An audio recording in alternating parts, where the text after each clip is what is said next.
Good afternoon, everybody. Today we're having Danielle A. Timins for our webinar today. My name is Shayna Jacques, and welcome again, everyone.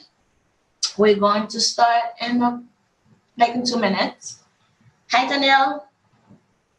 Hello, can you hear me? Yes, I can. Wonderful.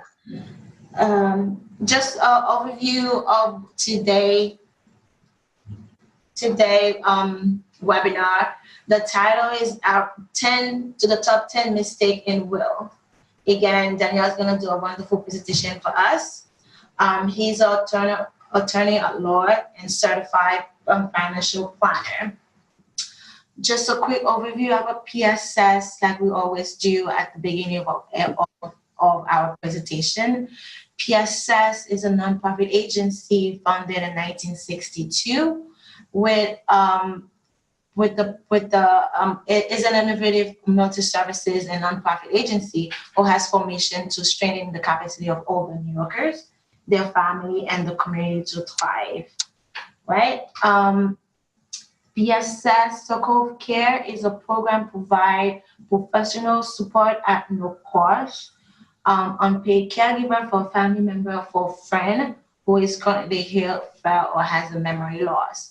We also have a kinship caregiver services where someone other than a parent is caring for a child, or when a youth or young adult is caring for someone at any age. If you need any other support from PSS, you can call our hotline on 1-866-665-1713. We also have another program called Coming of Age. It's a program where it's empowering people 50 and plus to live with passion and purpose. Some ground rules about our presentation today. If you have any question, you can add it on the Q&A box. I can read it for our presenter. And also we're gonna wait at the end of the presentation to ask all the questions. Danielle, you ready to share your screen? I am, in fact. Okay, so you can start doing that. All right, very good. And let me know when you would like me to start. You can start. All right, whoops, I think we had it there just a moment ago. There we go. All right, well, hello everybody. Again, my name is Dan. Thank you, Shayna. I really appreciate the introduction. And thank you for PSS and frankly, the amount of information that they make available to their participants is really just fantastic. So I hope that I can help contribute to that knowledge that people have out there today, and I appreciate you joining us. So let's begin without further ado. Today we're talking about avoiding 10 common mistakes in drafting a will. And if we have time, we may even have some bonus issues. So now you saw the disclaimer. Once you see it, you can't unsee it.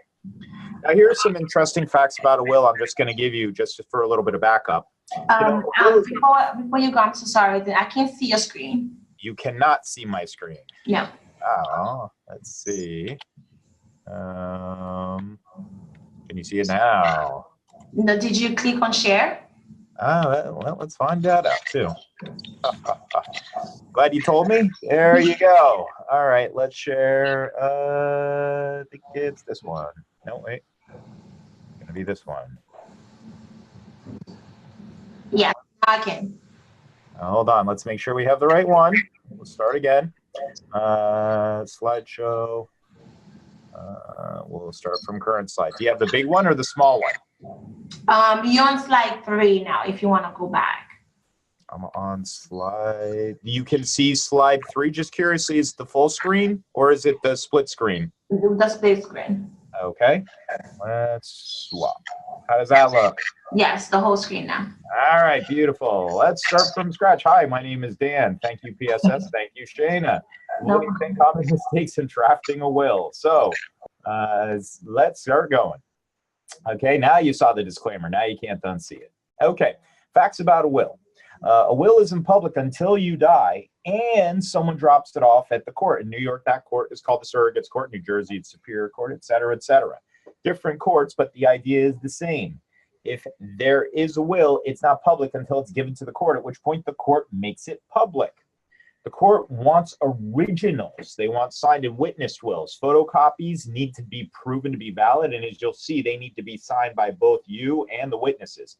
I'll refer to you as the person who created the will, just so that you can always internalize it, say, well, what if this is my will? So unfortunately, every time you look at a slide, you have to imagine yourself to be dead. But I can always throw in somebody else if that makes it a little smoother for you.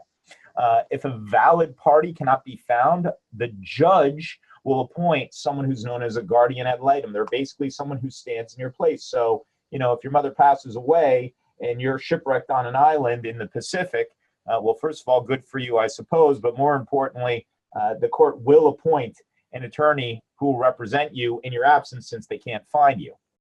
If the testator, that means the person who creates the will, tells you one thing, but the will says something else, or it's silent, the will wins. So if it's silent, it's not going to be the will. But here's an example. Your mom tells you that you're going to get her jewelry. You're going to get her, 24 karat gold tennis bracelet, but the will says your sister gets it. Then your sister gets it. That's because there's no dead man's rule in most states, including New York. You can't rely upon what someone said who's now dead. You have to be in possession of the actual object. So mom says you get the jewelry. The will says your sister gets the jewelry. Your sister gets the jewelry. Remember that. So let's begin with potential mistakes that you could hit in a will. These are all things that I've seen. These are all things that you may hear at some point in the future, depending on your situation. It doesn't need to be with your family. It may just be a family friend. There's always horror stories out there. The number one mistake is this: doesn't even necessarily have to do with having a will. It's not knowing how assets are transferred when you pass away. So again, mistake number one is not realizing that many of your assets will not pass through your will when you die. We do not need a will to transfer all assets. And the implication is that your gross estate is everything that you own or may receive upon your death, but it passes through two different legal processes. One is called operation of law. Those are assets that pass outside of probate. So probate only transfers property pursuant to your will. That is a legal process called probate that involves the court. Operation of law is a process that says, if you show up with a death certificate, we're going to give this property to the named beneficiary on the account. Well, what do I mean? If you have a life insurance policy and it names a beneficiary, it goes to that beneficiary directly. All they need to do is provide a death certificate for you. No probate is necessary. A retirement plan or transfer on death accounts, those accounts have a named beneficiary on them. I can say in my will, I leave everything to my wife, Michelle. But if my bank account has a beneficiary named my sister or my mother or even Fifi, the other woman, that person gets that property. So the idea is that even though my will may say I leave everything to certain people, it's the beneficiaries on certain accounts that actually receive those accounts because they never make it to probate. Probate is only the property that is in a deceased person's name. So life insurance, retirement plans, jointly owned property, whether it's a bank account, a house, or a brokerage account, or transfer on death accounts, all of these things avoid probate. If you have a small account and you want to leave it to somebody, or you have a big account and you want to avoid probate, you use operation of law to transfer these non-probate assets. Very important to remember. So then what is probate? Well, a probate is just a deceased person's property. So when I die, we know my wife gets my life insurance and my retirement plan, but the car that's in my name, the bank or brokerage account, my personal property, when I die, it's still in Dan Timins' name. We don't know who gets it. How do we figure it out? We have to look at the will. So this is property that is still in my name when I die. We don't know who receives it, so we have to read the legal document that says I'm leaving this to someone. That is my probate estate because it is still a part of my probate estate that transfers by my will. It doesn't transfer by operation of law. And that will, again, is submitted to a court. The court gives a filing fee. The highest filing fee in New York is $1,250. That's whether you pass away with $500,000 transferring by probate or $500 million or billion for that matter, though I don't think there's any 500 billionaires out there. It would be the same fee, $1,250. It goes down below $500,000 of probate property. Family members must be served, or they have to receive notice of the probate, which we'll talk about. There is sometimes a potential court date, and then it's easy to commence a legal dispute when the will is submitted to court for certain individuals. We'll get into all of that. Now, here's the thing. The other thing is, if I don't have a will, well, there are a few things I need to know. Number one, even if I transfer all of my operation of law property and I transfer it to Fifi, who I mentioned before, and I say, you know what, to my wife, Michelle, I said, hey, we had a great run together. You know, now that I've deceased, I don't think that we should split any money. I'm just going to give everything to Fifi. Well, she's entitled to 1/3 of my gross estate unless I have signed a prenuptial agreement that states all of my property goes to who I want, and she signs it saying all of your property then gets to go who you want it to go to. So that is a spousal right. Now, sometimes I don't have a will. And if I don't have a will, and this is a great selling point, you know, my operation of law property, the stuff that's my life insurance or retirement plans, that may go to my beneficiary of choice on those accounts. That's fine. But then there's other property that would have passed by my will, but for the fact I don't have a will, that car in my name or the brokerage account in my name that doesn't have a named beneficiary. If I have no will, my spouse doesn't get 100% of it. Look, she gets $50,000 off the top, and then the rest gets split 50-50, 50% to her or him, and 50% is divided amongst the children. And when I tell that to spouses, I usually get the spouse that thinks they're going to live longer, and they say, well, we need to do this today. And I say, that'll be X amount of dollars. Thank you very much. Now, mistake number two is that you just figure, all right, I'm going to be like the ostrich who puts their head in the sand. I don't remember if they actually do that or not, but it doesn't matter. Mistake number two is you don't draft a will because you just figure nothing's going to happen. I'm going to be all right. I'll just let this pass and things will handle themselves. And you would be somewhat correct. The implications is you have no will, whether you have a will, whether you have written one or not. And why is that important? Because here we're talking about, administration. As opposed to probate, which is what happens when we have a will, we still have property that we need to transfer at some point. That gets transferred by a process known as administration. This is the state's will. So the state decides who gets what for your property that would have otherwise transferred by your will if you had one. If you only have a spouse and no children, your spouse gets everything. We already said if you have no will, and you have a spouse and kids, your spouse gets 50 grand off the top, and then it's 50-50, 50 to your spouse, 50% to your children split. I should add that these are all New York laws.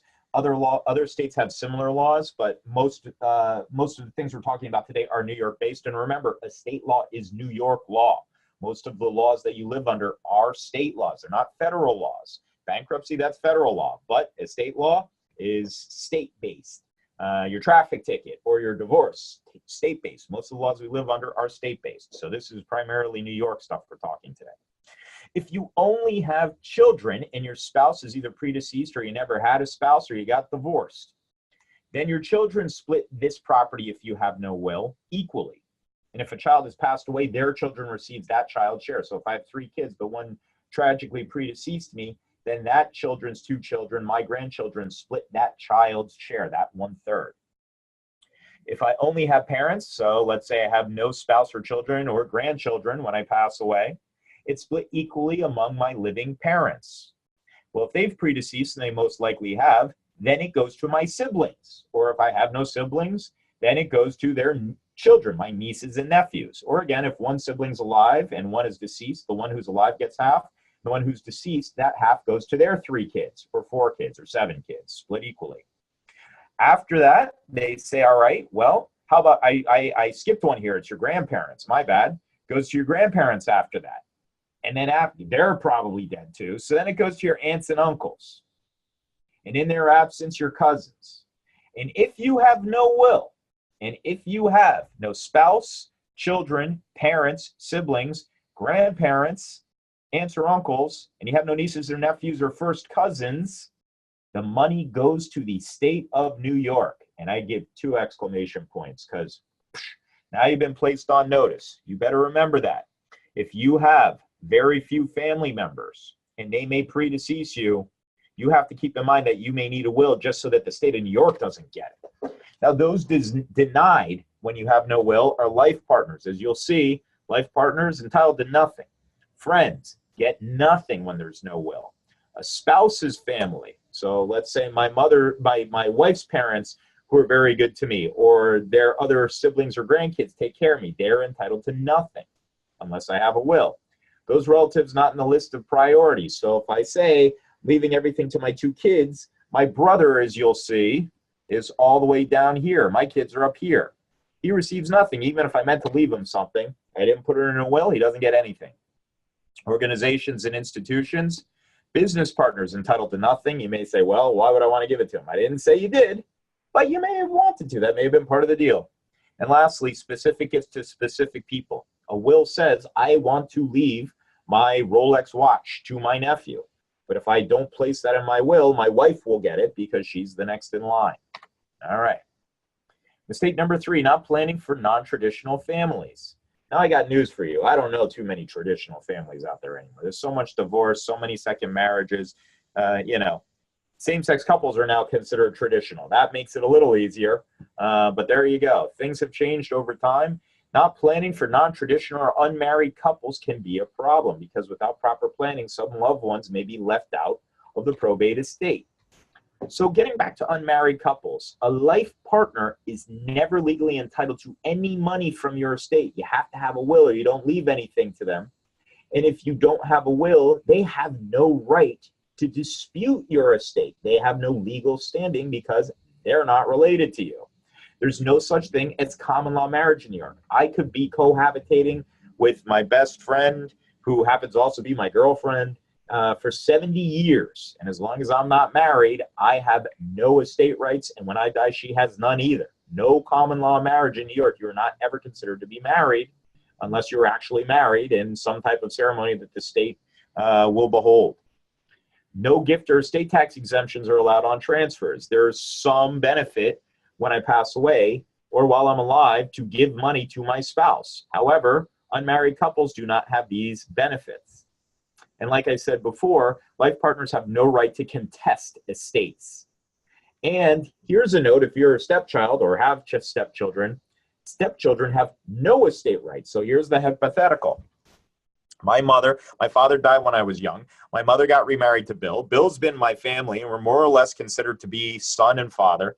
I have a stepbrother. If my mom dies, she says, I want to leave everything to Will. That's great. Bill gets whatever he wants. He gets the whole estate. Then when he dies, he doesn't have a will. Everything goes to my stepbrother, Andy, and the fact that my mother may have created all that wealth is irrelevant.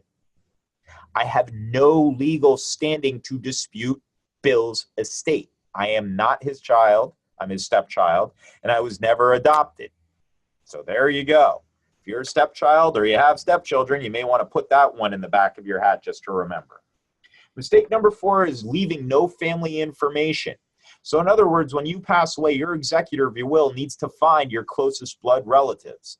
And, you know, I appreciate that some people, maybe if you live in the Midwest, or maybe certain parts of the country, you may be a little bit closer to your family than perhaps we are here on the Northeast, in the Northeast seaboard.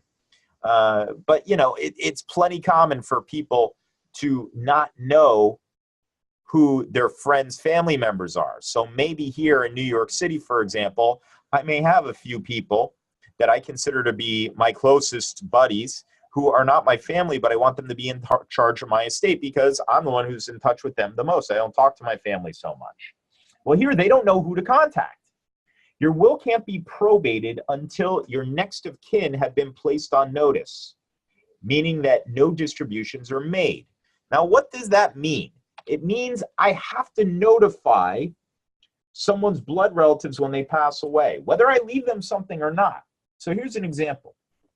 Let's say my wife and I got divorced and I had 2 kids, and I'm really close with my daughter because she talks to me, but my son is totally pissed at me because I divorced his mother and she was vulnerable at that time.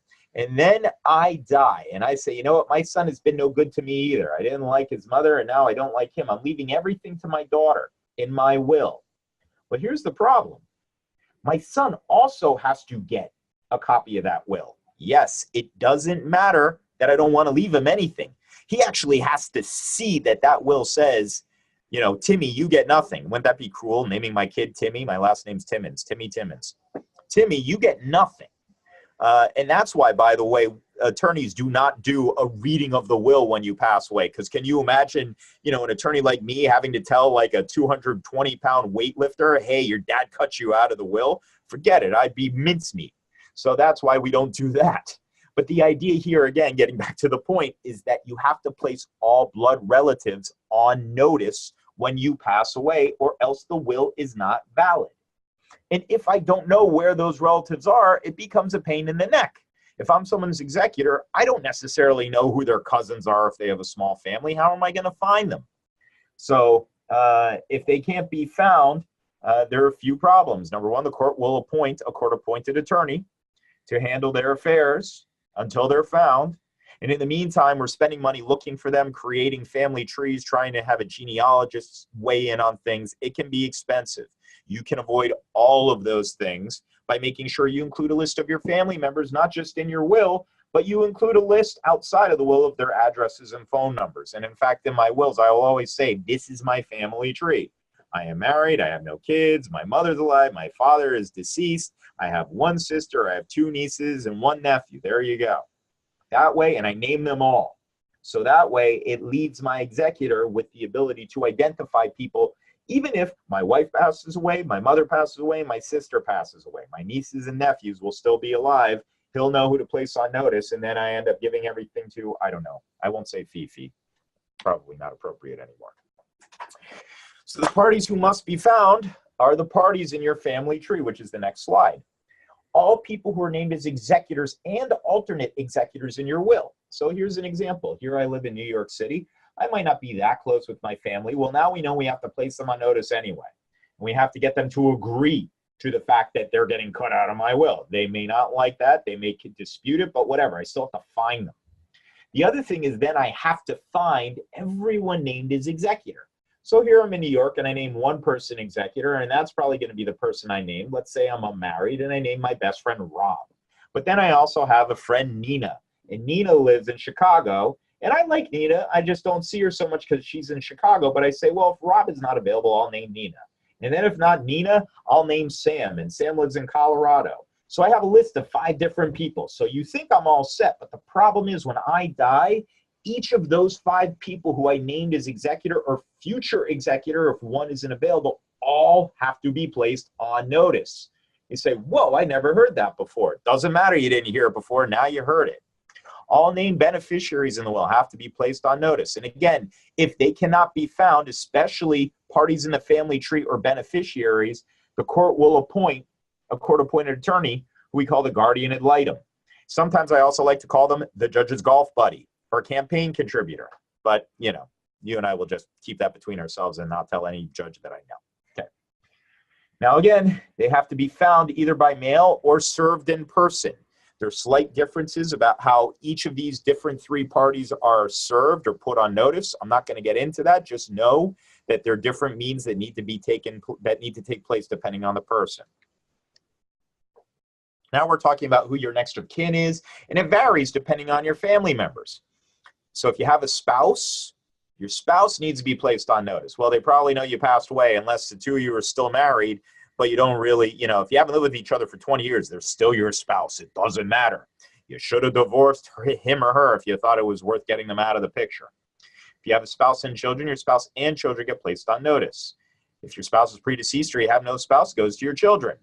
And if you have none of those, it goes to your parents. And you say, wait a minute, this looks like similar. Where did I see this before? Well, guess what? They're the same people who receive money if you have no will. Again, we base our estate plans, or estate laws, I should say, off of bloodlines. Remember, stepchildren are not bloodlines. So the people who would receive if you have no will happen to be the same people who must be placed on notice, the exact same order. There you go. Here I remember grandparents too. I give myself a pat on the back, but I forgot on the other slide. Really quickly, I'll just talk about people who have foreign family. If you're married here in the United States and your spouse is a non-U.S. citizen, it doesn't matter. They live here in the United States. It's pretty easy for them to do business. They can be named as executor and everything. However, let's say that I moved here from the old country. Let's say that I'm from, I don't know, Madagascar. And my family all lives in Madagascar. Well, here's the thing. I never get married here in the States. and I create a will that leaves everything to my family members in Madagascar because I'm a nice guy, and we allow that here in the United States. You know, Madagascar is in a country that is not permitted to receive, or people there are not permitted to receive money from my estate. The problem is this: my family members, my next of kin, have to get paperwork that is signed and notarized by a U.S. notary. Now, they don't have to come here to the United States because it's possible. In fact, if they live in Madagascar, it may be incredibly expensive for them to get here. The bigger problem is that they still have to go to a U.S. embassy or consulate. Now, they can go to something called an apostille. An apostille is kind of like an international notary that was actually created under the Geneva Convention, which, by the way, celebrates 200 years in existence this year. But it's still, you can see a pain in the neck. Next, non-U.S. citizens who live outside of the United States can't be named as your only executor or administrator. So my mom and dad in Mozambique or Madagascar, I name them as executors. They can't do it. They have to find a U.S. person who lives here in the United States or a U.S. citizen to serve as executor with them. And that is specifically done because the U.S. wants to have, you know, some type of jurisdiction over these people in case they run away with the money. And again, when I have foreign family members I'm leaving money to, different types of tax rules apply. For example, outside of a will, if I leave money in my IRA to my non-U.S. family member, they pay a flat 30% income tax to the federal government. That kind of stinks, even if they take out a small amount or a large amount. So again, different rules apply for foreign family members. If you have foreign family members, probably good to talk to an attorney about this. Now, here's a big one I see all the time. Mistake number 5, you lost your original will. And I don't want to say too bad, so sad, because there are real implications to this. So you lose your original will, whether you lost it in your house or your attorney had it, then your attorney died. And then you say, well, oh, well, too bad for Dan Timins. Whatever happened to him happened to him. Well, what if I have your original will? Now you got trouble because you have to make sure you get it. You don't necessarily know I died, and you're hoping my executor is smart enough to reunite you with the will that I have from you in my possession. And the implication here, it may, being the court, administer to your estate regarding the state's rules that we went over in intestacy, i.e. through administration as though you had no will. Well, that defeats the purpose. I wrote a will so that I didn't have to follow the state's rules. So here's the thing that happens, you know, and I'll discuss this if we have time later. You know, some attorneys hold on to their clients' original wills. I'm not a big believer in this practice. I think it's not a good practice. Because if something happens to them and the will is lost, now we have to do what's called a lost will proceeding. Well, if the will was in your possession, then you die. We can't find it. At least the witnesses to the will can be deposed. So they're going to look for people who signed your will with you. It's usually people like the attorney, like my staff. They need to depose the drafting attorney. That's typically me, the person who drafted the will and executed it with you, with 2 witnesses who are my staff. And then they need a copy of the signed will. So if there's just this blank document that was never signed by you, by the witnesses, or by the attorney, any one of the 3, I shouldn't say signed by the attorney, but at least notarized, it's not a will. I got news for you. It's called kindling.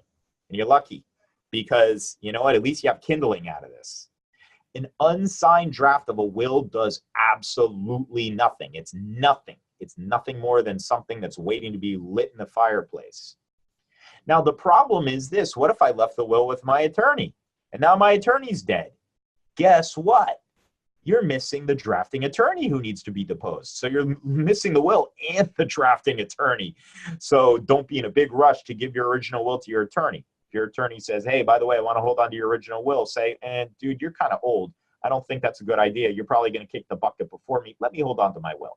Now, if you're 85 years old yourself and you say, well, I'm unmarried and I'm leaving money to some family members, but not others. And, you know, I don't want those others to be the first people in my house because they'll find the will that, you know, dispossesses them and they're going to rip it up. Well, that's another story. Again, then you may want the attorney to hold on to it. But again, it depends case by case. Mistake number 6 is ruining a beneficiary's government benefits. Remember, the whole reason why we pay taxes is because we want to have government benefits. Well, some government benefits we get even though we don't directly pay for them if we're disabled. So leaving assets directly to a disabled person is a bad thing sometimes. Why? A disabled person may or may not be able to administer to inherited assets effectively to take care of their ongoing care needs. So if I leave funds directly to my 24-year-old nephew who has autism, that might be a bad thing, right? Not only might he use the money poorly, someone else outside the family may take it. They may say, hey, Todd, why don't you sign this? And transfers all the money over to them. I've seen things like that happen before too, by the way. But more importantly is government benefits. Things like Medicaid or supplemental security income, which is basically like a disabled individual's income that they get from Social Security. The idea here is that people on Medicaid can only have $15,450 in their name. And they can only have $859 of income per month. So if I leave money directly to this individual, they're going to get kicked off of Medicaid, number one. And number two, if they're over 55 years old, the money that I have left to these people may have to go back to pay back Medicaid for benefits they've already paid. So yowzer, what a bad idea, leaving money directly to these people. Now, it doesn't mean leave them out of your will. Let me reiterate that. If you have a disabled family member, you do not need to leave that person out of your will. What you do need to do is you need to create something called a supplemental needs trust in the will. It is a trust that is created when you pass away, if it's in your will. And it says that these funds in this trust will be administered to by another loving, caring family member or friend or bank. And the trust funds can be used to pay for that disabled beneficiary's clothing or car, I put vacation, widescreen television, etc. The funds in a supplemental needs trust can go to that beneficiary. And then when the beneficiary dies, if there's any money left over, it can go to my next choice of beneficiary. Do not leave money directly to disabled individuals. You want to create a supplemental needs trust either outside of your will or within your will. Mistake number 7 is having an old will. Now, what is an old will? It's kind of like, what's an old person? You know, in my world, I joke around when I see people who are under 90 years old, I tell them you're not old. And then once a week, I see someone who's 90 or above. And what am I supposed to tell them? They're old? I say, well, you should be old, but you look great. So, you know, are you ever really old? Well, maybe, maybe not. But wills definitely can be old. They may still be effective, but they may not be as well. The mere fact that you created a will 30 years ago doesn't make it ineffective. It's the terms in the will that may or may not make it ineffective anymore. So I'll see people who say, you know, the last time we did our will, we named our children's guardians. They were 2 and 4, and now they're 35 and 37. I say, well, that might not be such a bad thing. Let's look at the will. But the important thing is that if you do have an old will that's no longer valid, here's the problem. Your estate does not match the current assets and tax planning that was in that will, or you're leaving property and assets to unintended beneficiaries. So great example. These are things that may change in your lifetime between that 25, 30-year period since the last will you drafted and today. You may have changing family needs. Some people leave more money to other beneficiaries, so you'll see I say that may not be a great idea, but you can do it because certain family members are doing just fine. You have a daughter who's running a hedge fund, she may not need the money. She has no kids, she may say, I don't even want anything. I've seen that happen before. Divorce. If you've been divorced or you have changed relationships, you know, there are statutes out there that say when you get divorced, certain things happen with those documents. But you aren't necessarily the only person who may have gotten divorced. Your child may have been divorced or something else. Your parents may have.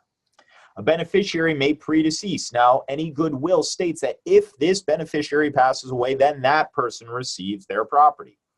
But you never know. You may have changed your mind about that as well. Maybe what you own has changed substantially. Perhaps you left in your original will all my real estate to my kids. Well, now one of your kids is running the business that you run with them. The other one has no home. You may say, you know what, I'll leave the business to one kid and I'll leave the house to the other. You need to update the will. And sometimes you move between states or another country. This may require, but may not require changing the will. Remember, your will here in the United States is valid in over 100 countries throughout the world through multiple treaties. And your will that you create in New York is valid in Florida and Guam and Puerto Rico and Hawaii. So it's a good thing to have a will, and you may want to update it, but you may not need to just because you move within the United States, and certainly outside the country, you also don't have to, but it's probably more likely you will. The other issue is that tax laws change all the time. The will that people created in 1998 is going to be woefully inaccurate as to tax laws. When I began in this profession, turn of the century, the estate tax exemption was $650,000. That meant if I left $650,001, that $1 got taxed by the federal government. Well, fast forward, and here we are right now in 2019, that amount is $11.4 million. That's right. The amount that I can leave estate tax free has gone up 20 times the amount of what it used to be in the span of 20 years. Sounds pretty good, right? Well, the issue is this. If you stated in your original will, I leave up to the federal estate tax exemption to my spouse in trust, they can only get income from it.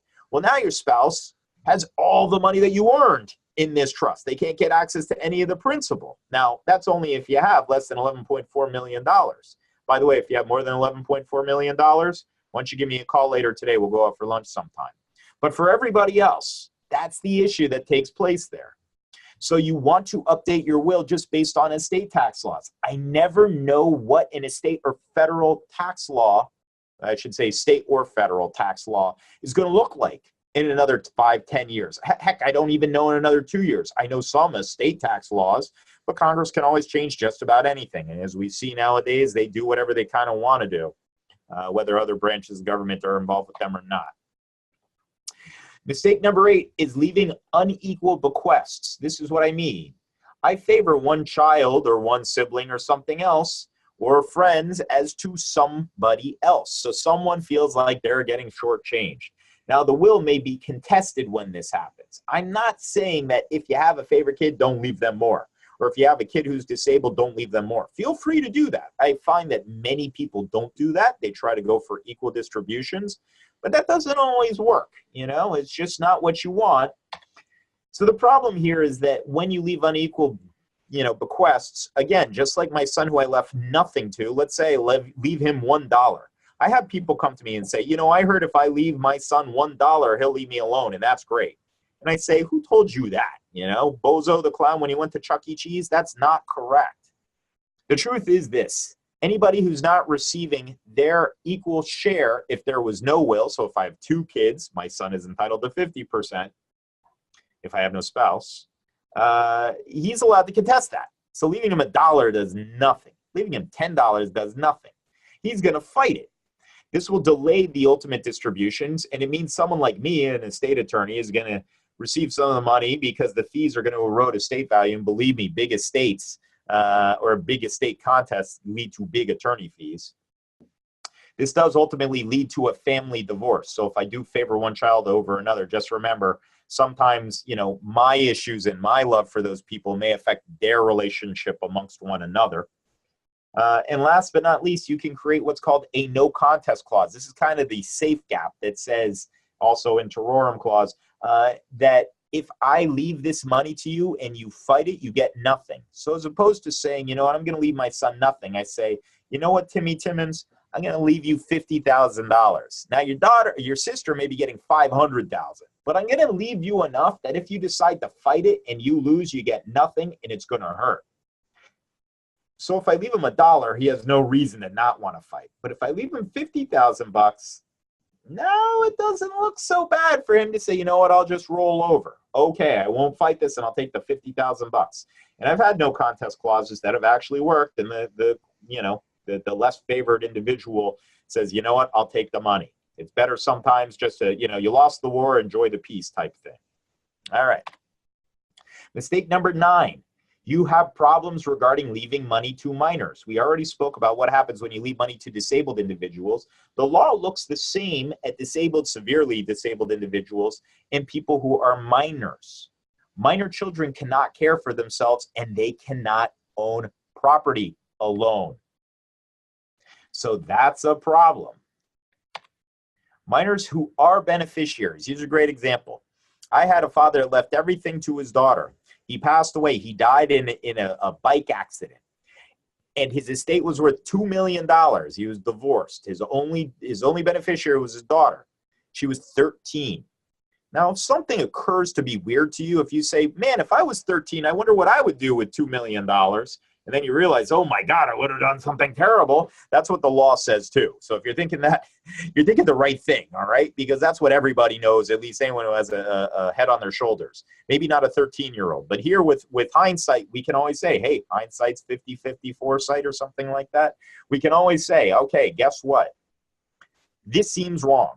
And the court knows it too. When you leave money to a minor, either A, the court's going to appoint a guardian ad litem, remember, the judge's golf buddy or campaign contributor, or you're going to force the other parent to do what is called a guardianship proceeding. Now, again, there are many different types of guardians. You see the guardian ad litem, that's an attorney. A guardian of the child is the guardian who says, all right, you're going to be eating peanut butter and jelly sandwiches and brush your teeth with this toothpaste, and you're going to go to summer camp because mom and dad need a break, all right? This is a different type of guardianship. This is saying, all right, son or daughter or child or grandchild or friend's child, you're a minor. This is going to be your money someday. But for the fact you are the beneficiary and a minor, you would receive this. So I am the guardian over this money. However, I have to report to the court as to anything that we spend this money on for you. And if it's a lot of money, you're probably going to have to get the court's approval. And the big problem is here, when the minor turns 18 years old, boom, they get all the money and they buy the fraternity. So don't leave money to minor children. Why don't you do this? Why don't you create a trust in your will instead? That sounds like a great idea. Why don't you do that? They're called testamentary trusts, by the way, because they're created in your last will and testament. Unlike these living trusts that most people hear about, they're separate documents. A testamentary trust is created in your last will and testament. It's only in creation upon your passing. And it says, I leave this money to this minor child for their healthcare and education until maybe they're 25 years old. And then when they're 25, I leave them some money. And when they're 30, I leave them some money. And I leave them the rest at 35. Pretty standard stuff there. This is the thing to remember. Children from a prior marriage. This is a roadblock that happens sometimes. So let's say I was married, I had kids, I got divorced, and then I got remarried because I found true love the second time around, even though, you know, my first spouse was the one who I had children with. Now here's what happens. Now I pass away. Now, I could have left something to those kids, but I say, you know what? I leave everything to my spouse. Now, I could have just said I leave that second spouse the right to income for the rest of her life, or only leave her some of the money. But the problem is I left everything to that spouse. Now the money is out of my family because I die first, and I'm a guy, so I got bad news for you guys. You're probably going to go first. So I die, and now I've left everything to her, and now I'm waiting for her to pay money out to other people. Now, a lot of people listening to this say, well, that's dumb. No one ever does that. If you have children from a prior relationship, you're clearly going to leave them money in your will. Don't be so fast. I've seen a lot of people make a lot of far more egregious mistakes than that. And last but not least, this is tricky, your final affairs, which is this. You know, when you pass away, a lot of people don't leave money aside to pay for their funeral, their income tax returns, their estate administration expenses, et cetera, et cetera. Now, here's the issue. If you leave everything by your will and you have no money going to a trusted individual upon your death through a transfer on death account, the issue is that you're going to require other people to pay for you up front. So you're going to need to have family members who have some cash to pay for these expenses. Now, you can pre-fund your funeral. That's easy enough to do. Somewhat harder to prepay legal fees and accounting fees for your estate. Now, your estate will eventually deal with this, but what will happen with me is I'll have a client pass away, and then their family members will come to me and they'll say, we need to probate the will. And I say, great, no problem. I charge, you know, like a few $1,000s for an initial retainer, and the court charges $1,250 for this estate. And so let's just be fair, and I'll say $3,000. And they say, well, we don't have it. I say, you got a problem, because I'm not going to afford those expenses for you, because that's money right out of my pocket. And even though I'd love to be helpful, you know, that's just not how the world works. So sometimes you need to take precautions as to how you're going to fund your final affairs. Now, here's the list of who gets paid first. So first of all, the funeral home gets paid, right? So if you're either getting buried or cremated, the funeral home gets paid. Even attorneys, and you see attorneys are number two, so we're not that dumb. We get in there, we know, even we know we don't want to deal with the body. So we say, you know what, funeral home, you do your stuff. We'll do our stuff, you do yours. No problem. Whoops, excuse me. Next, any estate administration expenses. So accountants are a great example. Or anyone who's cleaning up the house to empty it out or to list it. After that, executors. The person who is working on behalf of your estate is entitled to their commission. Now, just so you know, and I hope you're listening, I didn't put this in a slide, but I'll tell you what it is. In New York, executor fees work like this. Unless I state otherwise in my will, it only applies to money that transfers through my will. So my life insurance or retirement plan that transfers by operation of law is not included. It's just probate funds. The first $100,000, my executor is entitled to 5%, so $5,000. For the next $200,000, $100,000 to $300,000, they're entitled to 4%. So if I die with $300,000 going through probate, it's $5,000 plus $4,000 plus $4,000. So $300,000 equals $13,000 of executor fees. The next $700,000, so up to $1 million, is 3%. So if I die with $1 million transferring through probate, my executor is entitled to a total of $34,000. Do the math. Check out my website. I actually have some stuff on this if you want. Preferred creditors get paid next. You knew the IRS was going to get in there. I don't know why there's a comma there. If you have a house with a mortgage, that's a preferred creditor as to the house. Unpreferred creditors like your Visa card that don't have anything secured, they're the next creditors in line. And actually, believe it or not, you can usually negotiate how much an estate owes. So when I get an estate that has a credit card bill of $3,000, first thing we say is, you know what, can you guys go down to $1,800? And remember, you don't have to pay that out of your pocket. If your mother passed away, don't pay for her debts. You do not have to pay for her debts. You only have to have your estate pay for your debts. Talk to an attorney about that before you pay a check out to anybody. It'll save you some money that you don't have to pay over otherwise. And then last but not least, any beneficiaries that are named in the will, or if there's no will, the people in the order of administration receive the money. That's who gets paid. Now, I would like to say that you've been through all 10 potential mistakes, but guess what? You have now entered the bonus round. That is right. I've decided to add some other situation I've seen that have taken place that you may want to avoid as well. First of which is bonus mistake number 11, not destroying your old wills. Here's the problem. The first line in your will is going to be, I hereby cancel and revoke all past wills and codicils. All right, that sounds pretty good. The problem then is this though. You still have an old will out there. You say, no, I'll hold on to it. I paid a few $100 for this. I may as well keep it. Well, when you pass away, if that old will makes its way to the courthouse, it has to be disproven, even though there's a new will that explicitly stated this will is revoked. And then you got another problem. What happened if you created that new will, revoked the old will, and then you lost that will? So now you have a revoked old will too. You got a mess all over the place. It's a mess, mess, mess.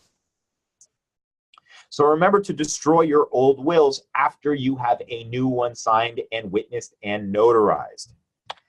Number 2 is, I say get a safe, not a safe deposit box. You know, I tell people to get safes all the time because placing your documents in a safe deposit box sounds good, but the problem is that the safe deposit box gets frozen. So let's say my friend Margaret says, hey, Dan, I really think you're a great guy. I trust you. If something happens to me, I want you to be named as someone on my safe deposit box. And I say, well, I don't want to put anything in there. And she says, that's fine. Just be a co-signer on it and get keys. No problem. I say, Margaret, I think you're great. All of Margaret's stuff is in there. That there's none of my stuff. And then I die. That safe deposit box is frozen. This is what happens. They're going to find out, the bank, somehow, that Dan's passed away. And the bank manager is going to see Margaret, and she's going to say, I need to take everything out of the box. And he says, well, sounds good. Let's look what's in there. She opens up the box in front of him. He inventories everything, and then he puts everything back in the box, and then they lock it up. The safe deposit box is frozen. upon your death. It means you have to petition the court to open, not just open the box, but to take the stuff out of it. So that's a real pain in the neck, especially if you place your will in there. Now you've definitely added time to what is already kind of a lengthy process. And here's the last thing, I already told you, don't always trust your lawyer. I know that's what my mom said. And then I said, hey, I'm your son. I think I'm your lawyer, but it doesn't matter. The big thing here is that you don't always want to trust your attorney to hold on to your original will. Now, here's what people used to say. They would say, for example, Joan and Joseph, we've had a great time doing this estate planning process. I would hate to have you pass away and not have your wishes fulfilled. So why don't I hold on to your original will? And they say, oh, sure, that sounds great. Dan, great guy. He'll be around, no problem. Love him, trust him. Well, now Joan and Joseph pass away. And their children come to me in tears. I say, I love Joan, and I thought Joseph was a great guy. And tell you what, why don't you give me $10,000 and I'll start up this probate process. So did you see what I did there? You saw what I did there, right? Like I more or less just tricked the family into making sure that I do the probate because I said, let me hold on to your will. Now, again, I'm not saying that's a bad thing. If you're a single individual and you're a little older and you're cutting people out of your will, there's definitely a reason for you to leave your will with an attorney. And I do hold on to some clients' wills, but generally speaking, I don't like to do it for people, especially ones who are younger or have loving, trusting family members, not just because it's smarmy, but because what happens if something happens to Dano? If I pass away, that's going to be a big problem, right? Now I have to trust that my executor is going to distribute those wills to those people. Well, my executor may not have as easy access to them as I do. Now, I personally have taken precautions for this, but a lot of attorneys don't do what perhaps I'm saying they should do.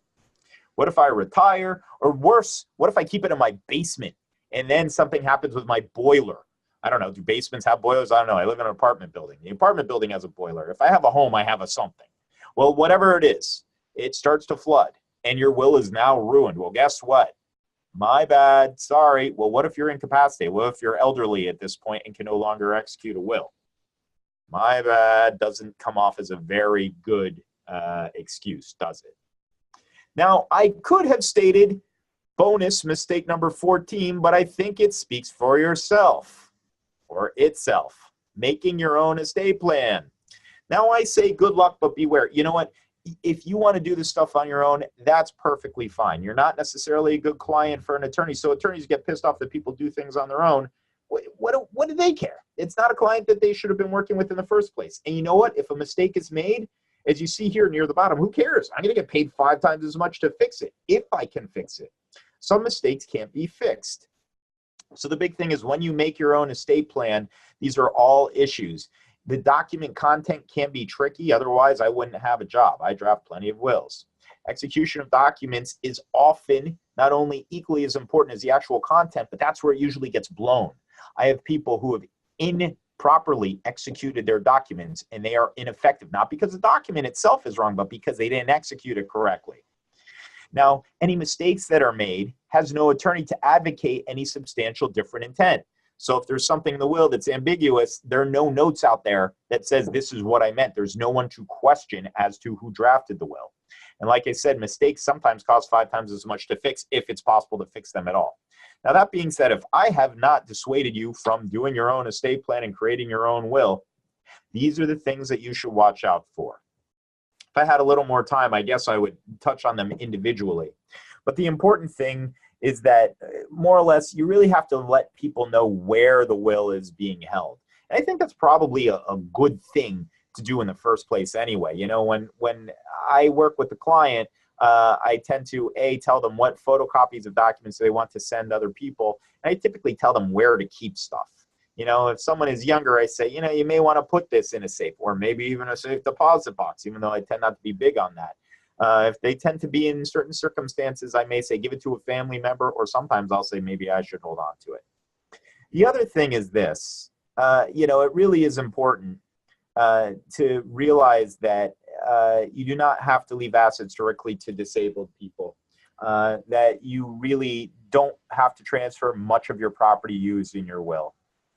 And last but not least, it's really important. I'm looking at number 2. I'm kind of going like spot to spot, but you really should let your executor know who your nearest blood relatives are, even if you're cutting them out. So it's good to kind of create these extra lists. You know, these are the people to contact, my family members. And also you may even want to say my accountant and my attorney. And again, this doesn't have to be in the will, but you probably want to keep it with the will. So this is the person I work with as my financial planner, my accountant, my attorney. If you can't find certain things, maybe one of these three men and women will have it. One quick thing I'll point on is number 8, because I had taken it out of the original presentation. You know, when you leave small bequests and you say, like in your will, I leave $500 to my nephew Rob. Well, the problem is it costs the attorney the same amount of money to put Rob on notice of that $500 bequest as it does to put Martha on notice of her $500,000 bequest. I tend to say that small bequests and wills are really like you're really giving the attorney the money, because the amount of work that's required, though not substantial, you know, when you're charging as much as a New York attorney is, you know, you really got to leave preferably a few $1,000s to make it worthwhile in your will. Otherwise, just use a bank account and make them a transfer on death beneficiary. And a good final thing is in number 9, keep the will simple and don't cut out relatives who would otherwise would receive money under administration or intestacy. If you do want to do this, you really should use an attorney. So, you know, only the simplest situation should you be doing a will. I'm married, I have kids, I want everything to go to my wife or husband. Or I'm not married, I have kids, I want it all to go to my kids. Or I want it to go equally to my brothers and sisters because I have no kids and my parents passed away and I have no spouse. Last but not least, putting it all together. Like I said before, working with people like attorneys, insurance agents, and CPAs, as well as financial planners, may help you to better coordinate your estate plan. I also usually tell people that they should probably work with certified financial planners for their financial planning needs. And last but not least, here are some resources that if you are a do-it-yourselfer, you may certainly feel free to do so on your own. And remember, it's not always the content, it's the execution. So pay particular attention to execution-based issues. My name is Daniel Timins. Thank you so much for joining me today for our presentation. Thank you again, Danielle. That was amazing. That was a really good presentation with a lot of information. I had 3 questions, but I believe you had answered. But if you want to go over it again, Dr. Caroline asks, where is the best place to store your will? If it's a safety deposit box, it's the best. And I think at the last slide spoke about, like, if you want to just quickly revise that. No problem. So let's first of all, because I do like to hear myself talk, I'll answer the question regarding the will. You know, a good place to keep it is a place where it's going to be found, right? So if I put it in the most secure place, which happens to be underneath my bed in a lockbox that's in the corner that no one's going to see, even though that may be the most secure place, probably not a good place to put it, right? So you really want to put it in either a location where it's readily apparent, like perhaps something like a file cabinet, but B, you also want it to stand out while it's there. So put a tab maybe, or put it in a very bright folder, you know, something that screams out, I'm here, you know, because again, that's going to be an issue otherwise. And here I was told to go back to the prior slide. So let me go back to the prior slide. So that's where I would keep a will. Any other questions? No, and the next one says if we will send the presentation via email. So you can reach out to me. My email is sjacques@bssusa.org. I can send you Mildred Espinosa. I can send you directly an email with the presentation on it. So we're not gonna send to everybody, but whoever wants it, we can do that. And also, this presentation has been recorded and it will be on our website. All this information will be on our website also if you want to go ahead and then listen to it again. And in addition, I do have other recordings with PSS as well. If anything hasn't been updated on their website, you can always look at it at my website as well. There's other content there.